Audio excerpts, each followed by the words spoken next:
नमस्कार, हरियाणा न्यूज देख रहे हैं आप और मैं हूं आपके साथ हितेंद्र। बुलेटिन का आगाज एक बड़ी खबर के साथ करेंगे। दरअसल ठंड का टॉर्चर शुरू हो चुका है। नए साल से पहले ही कड़ाके की ठंड की शुरुआत हो चुकी है। नए साल पर भी कड़ाके की ठंड पड़ने की संभावनाएं हैं। पहाड़ी इलाकों में लगातार बर्फबारी का दौर देखने को मिल रहा है। हरियाणा के कई जिलों में शीतलहर का दौर है। हरियाणा के कई जिलों में पाला और कोहरा देखने को मिल रहा है। हल्की बारिश हुई। पिछले 2 दिनों की अगर बात करें तो 2-3 दिन तक हल्की बारिश हुई है। कई जगहों पर हल्की बारिश से किसानों के चेहरे खिल उठे हैं, तो कुछ जगहों पर ओलावृष्टि हुई है। वहां पर जरूर फसलों को भी नुकसान हुआ है। ये बड़ी खबर आपको बता रहे हैं। नए साल पर कड़ाके की ठंड पड़ने की संभावनाएं हैं। नए साल से पहले ठंड का टॉर्चर अब शुरू हो चुका है। बरसात और ओलावृष्टि के बाद से अब लगातार शीतलहर का सितम जो है वो देखने को मिल रहा है। और ये अलग अलग जगहों की तस्वीरें आप देखिए। जम्मू कश्मीर में किस तरह से बर्फबारी, सफेद चादर वहां पर बिछी हुई नजर आ रही है। और दिल्ली, मुंबई और हरियाणा के भिवानी की ये तस्वीरें आप देख पा रहे हैं। अलग अलग जगहों पर लोग ठंड से बचने के लिए, इस शीतलहर से बचने के लिए कहीं अलाव का सहारा ले रहे हैं तो कहीं हीटर का सहारा लेते हुए नजर आ रहे हैं। और कई जगहों पर कोहरे जैसी स्थिति, तो कुछ जगहों पर पाला पड़ा हुआ है, जिसकी वजह से लोगों को परेशानियों का सामना भी करना पड़ रहा है, क्योंकि कड़ाके की ठंड है और अपने कामकाज पर जाने के लिए लोगों को सुबह सवेरे जरूर कड़ाके की ठंड का सामना करना पड़ता है। हालांकि दिन में भी सूर्य देवता पिछले 3 दिनों से कई जगहों पर नजर नहीं आए हैं। पहले बरसात और अब शीतलहर। ठंड का टॉर्चर जो है वो देखने को मिल रहा है, क्योंकि पहाड़ों पर बर्फबारी हो रही है और मैदानी इलाकों तक भी ठंड का असर देखने को मिल रहा है। कुछ समय पहले बरसात जो हुई है, ओलावृष्टि जो हुई है, उसका भी असर है, इसीलिए ठंड और ज्यादा बढ़ गई है। इससे पहले सूखी ठंड पड़ रही थी, लेकिन अब बरसात के बाद ये जो ठंड है वो अब बढ़ गई है। कड़ाके की ठंड अब महसूस की जा रही है और इसी के साथ साथ शीतलहर का भी असर देखने को मिल रहा है। कई जगहों पर कोहरा और पाला जैसी स्थिति है।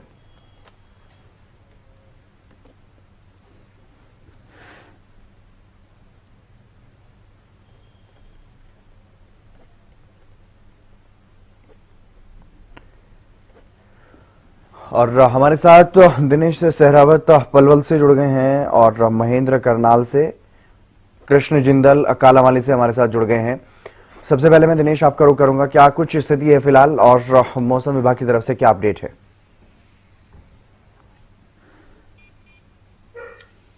हाँ, देखिए 2 दिन से पलवल में हल्की जो बारिश हुई, जिसकी वजह से कहीं न कहीं सर्दी बढ़ गई है।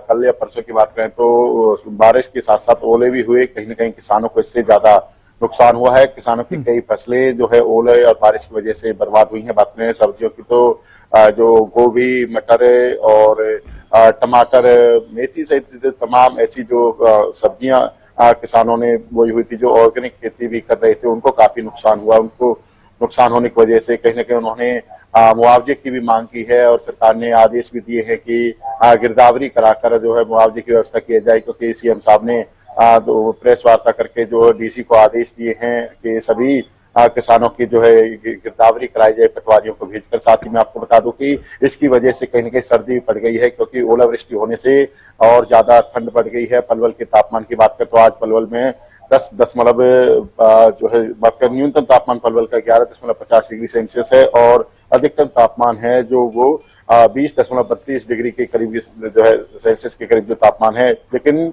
धूप निकलती हुई नहीं दिखाई दे रही है। 9 से ज्यादा बज चुके हैं लेकिन अभी तक धूप नहीं निकली है। तो ऐसे में कहीं न कहीं जो सर्दी से लोगों को परेशानियां बढ़ सकती हैं, क्योंकि जो ड्यूटी जाने वाले लोग हैं या रोजमर्रा के कामकाज के लिए घर से निकलते हैं, उनको भी सर्दी परेशान करने वाली है और स्कूल जाने वाले बच्चों को भी सर्दी से परेशानी हो सकती है। थोड़ी बात है कि ये सर्दी बूढ़े और जो बच्चे हैं, छोटे बच्चे, उनको ज्यादा प्रभावित करती है। तो इसमें कहीं न कहीं सर्दी से बचाव करने की भी जरूरत है। जिस तरह से अब आने वाले दिनों में हो सकता है कोहरा भी बढ़ सकता है, कोहरे से भी डबल मार कहीं न कहीं लोगों पर पड़ने वाली है, क्योंकि कोहरे से ट्रैफिक व्यवस्था बिल्कुल जाम हो जाती है और सड़क हादसे तक हो जाते हैं, क्योंकि कोहरे में कहीं न कहीं दूसरे वाहन नहीं दिखते हैं। ऐसे में पलवल पुलिस की तरफ से भी एडवाइजरी जारी की गई है कि अपने वाहनों पर रिफ्लेक्टर टेप लगाएं और फॉग लाइट का यूज कर वाहनों को चलाएं, धीमी गति से वाहन चलाएं, क्योंकि ज्यादा स्पीड होने की वजह से कोहरा जब ज्यादा होता है तो एक्सीडेंट तक हो जाते हैं।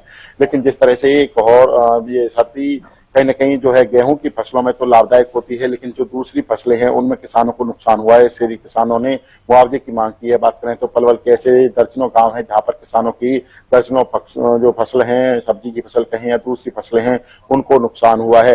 मैं आपको बता दूं कि जिस तरह से सर्दी बढ़ रही है, आने वाले दिनों में लोगों को भी कहीं न कहीं सर्दी से बचाव करने की जरूरत है, क्योंकि सर्दी इतनी ज्यादा बढ़ रही है। जिस तरह से 9 बज चुके हैं, अभी तक भी कहीं न कहीं धूप नहीं निकली है, तो आने वाली जो शीतलहर है वो चल रही है। शीतलहर से भी काफी परेशानियां होती हैं और जो है सर्दी से होने वाली बीमारियां तक बढ़ जाती हैं। तो ऐसे में कहीं न कहीं स्वास्थ्य विभाग को भी इसको लेकर जो दिशा निर्देश दिए गए हैं, गाइडलाइन जारी की गई हैं कि सर्दी से बचाव करने के लिए किस तरह से गर्म पेय पदार्थ का यूज करें, सर्दी से बचाव के लिए गर्म कपड़े पहने, तो ऐसे में सर्दी आने वाले दिनों में और ज्यादा परेशान लोगों को कर सकती है।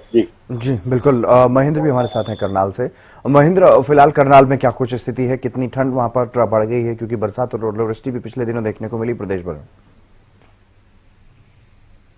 जी बिल्कुल हितेंद्र, देखिए जिस तरह से मौसम के मिजाज बने हुए हैं, हरियाणा वासियों पर ठंड का ट्रिपल अटैक है वो इन दिनों उनको झेलना पड़ रहा है। क्योंकि जिस तरह से एक तरफ जहां कोल्ड डे है, क्योंकि दिन और रात के तापमान में महज 2 डिग्री का अंतर रह गया, तो आप अंदाजा लगा सकते हैं कि लोगों को ना दिन में राहत है, ना सुबह दिन के समय में राहत है, ना रात के समय में राहत है, कि तापमान का अंतर बेहद घट चुका है। इसके अलावा शीतलहर लगातार चल रही है और जिस तरह से धुंध और कोहरे का दौर शुरू हुआ है, उससे भी कहीं ना कहीं लोग जूझने को मजबूर है। तो ऐसे में ट्रिपल अटैक है ठंड का, और यही मौसम के मिजाज अगले कुछ दिनों तक बने रहेंगे। जाहिर सी बात है, सामान्य जनजीवन सीधे रूप से प्रभावित हुआ है। पहले 2 दिन लगातार जिस तरह से बरसात हुई थी, उससे कहीं ना कहीं प्रभाव जो है पूरे हरियाणा में, करनाल में पड़ता हुआ दिखाई दे रहा है। और मौसम के इसी मिजाज को देखते हुए करनाल उन जिलों में शामिल है जहां पर येलो अलर्ट जारी किया गया है।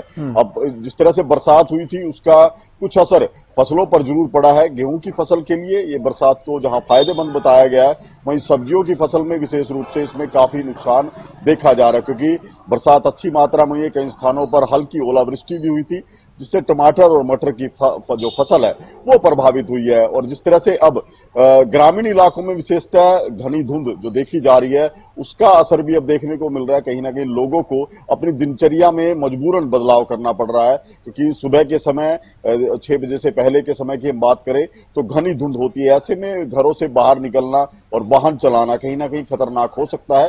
तो ऐसे में जिस तरह से मौसम के मिजाज बने हुए हैं, वो कहीं ना कहीं सीधे रूप से लोगों के सामान्य जनजीवन को प्रभावित कर रहे हैं। और अभी तक की जो जानकारी मौसम विभाग से मिली है, उसके अनुसार आने वाले दिनों में ठंड का जो अटैक है उसी तरह से जारी रहेगा। तापमान में और ज्यादा गिरावट आएगी।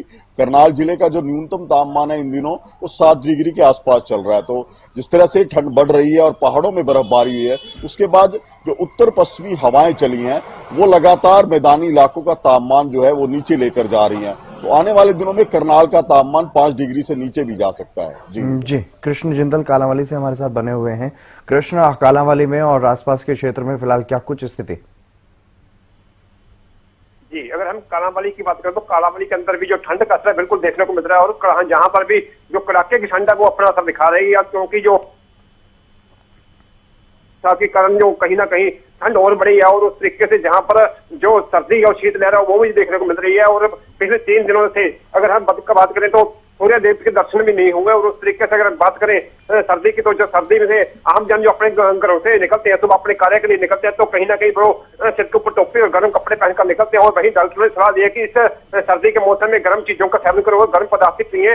और जिस तरीके से जो सर्दी का कहर जारी है, उस तरीके से कहीं ना कहीं जो झुग्गी-झोपड़ी वाले लोग हैं, उनके जिनके घर की छत नहीं है, जिनके जो बेघर लोग हैं, उनके लिए ये सर्दी परेशानी का कारण बनी हुई है। क्योंकि जहाँ पर उनके जो जनजीवन है उनके लिए वो अपना जो गुजारा बसर करना बहुत ही कहीं ना कहीं परेशानी साबित कर रहा है। और उस तरीके से कहीं ना कहीं जो कालांवाली के अंदर देखा जाए तो बेसारा पशु है, वो भी उनके लिए जो सर्दी है वो कहीं ना कहीं एक कहर बनकर आई है। क्योंकि जो कालांवाली के अंदर वैसे तो 3 गौशालाएं हैं, लेकिन कहीं ना कहीं फिर भी सैकड़ों पशु सड़कों पर घूम रहे हैं, जिनके लिए प्रशासन की तरफ से सर्दी से बचाव के लिए कोई अभी तक कार्य नहीं किया गया। वो और अगर हम बात करें बरसात की, तो बरसात के जो बरसात हुई है उससे किसानों के चेहरे खिले हुए हैं, क्योंकि इस बरसात से किसानों को लाभ मिलना लाजमी है। किसानों का कहना है कि इस फसल से, इस बरसात से किसानों की जो पैदावार अच्छी होगी और उनकी आमदन बढ़ेगी। और कालाबाड़ी में अभी कोई ओलावृष्टि की जो सूचना को नहीं मिली, क्योंकि जिस तरीके से हरियाणा के अंदर कई जगह पर ओलावृष्टि हुई है और किसानों को नुकसान भी हुआ, उस तरीके से कालाबाड़ी कह रही है वो अभी तक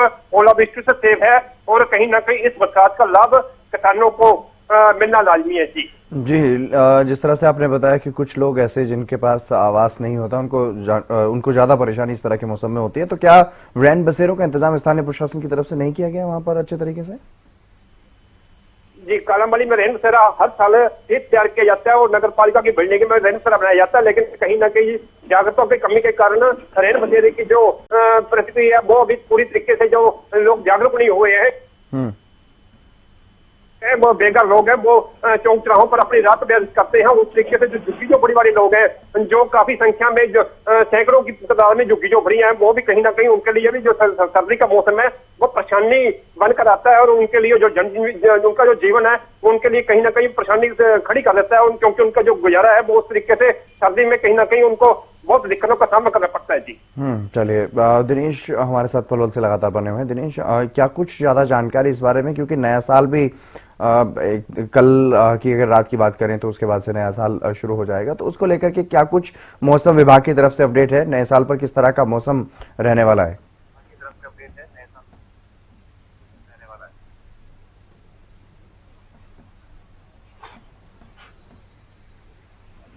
दिनेश, मेरी आवाज सुन पा रहे हैं आप?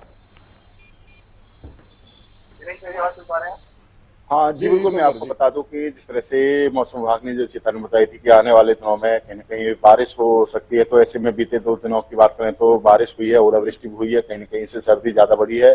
और सब जिस तरह से आपने सवाल किया कि नए साल की बात करें, नए साल में तो कहीं न कहीं सर्दी अपना रंग जरूर दिखाएगी, क्योंकि 2-3 दिन से अब सर्दी पड़ने लगी है, बारिश भी हुई है, ओलावृष्टि भी हुई है, तो ऐसे में आने वाले दिनों में कहीं न कहीं और सर्दी ज्यादा होने की आशंका है। हो सकता है कोहरा भी ज्यादा बढ़ सकता है, क्योंकि पिछले 10-15 दिन से पहले की बात करें तो कहीं न कहीं सर्दी कम थी, अब पिछले हफ्ते 10 दिन से सर्दी ज्यादा बढ़ने लगी है।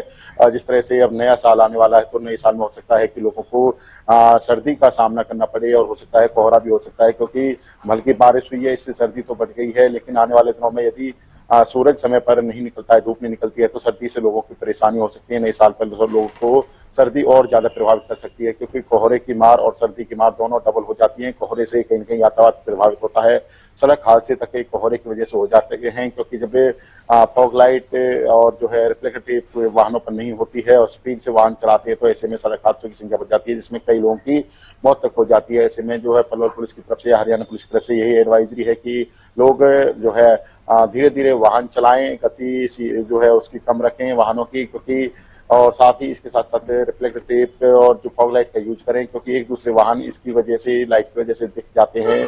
जब फॉग लाइट जो है दूसरे वाहन पर पड़ती है, लाइट पड़ती है, तो उसकी रिफ्लेक्टर टेप कहीं न कहीं चमक जाती है, जिसकी वजह से सड़क हादसों में कमी आ सकती है। लेकिन सबसे बात करें कि सर्दी के मौसम में अब जो रेन बसेरे जिला प्रशासन ने बनाए थे, उनमें कहीं न कहीं लोग ठहरने शुरू हो गए हैं।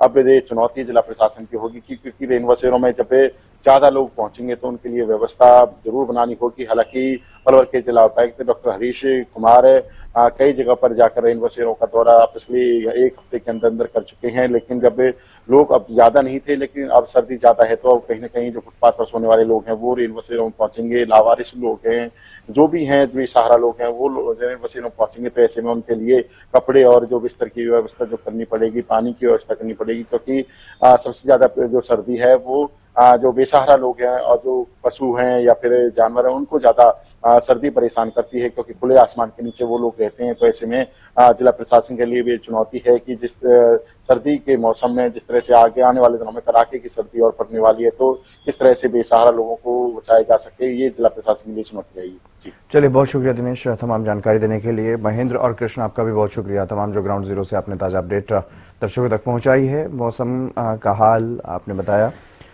तो लगातार ठंड का टॉर्चर अब बढ़ता हुआ नजर आ रहा है, क्योंकि बरसात से पहले जरूर सूखी ठंड थी और ठंड टेम्परेचर भले ही डाउन जा रहा था, लेकिन उतनी ज्यादा ठंड महसूस नहीं हो रही थी, और अब कड़ाके की ठंड जो है वो महसूस भी हो रही है, और अब कोहरे का भी प्रकोप जो है वो शुरू हो गया। शीतलहर और कोल्ड डे जैसी स्थिति जो है वो बनी हुई है।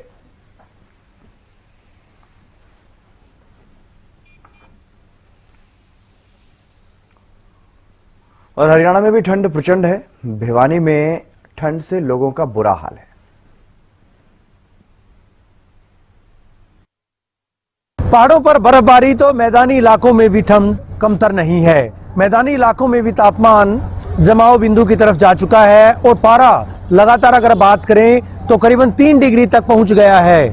ये 2 दिन पहले हुई बारिश का असर है और उससे पहले जिस तरह से पहाड़ों पर लगातार बर्फबारी हो रही थी उसकी वजह से भी तापमान में गिरावट दर्ज की गई थी।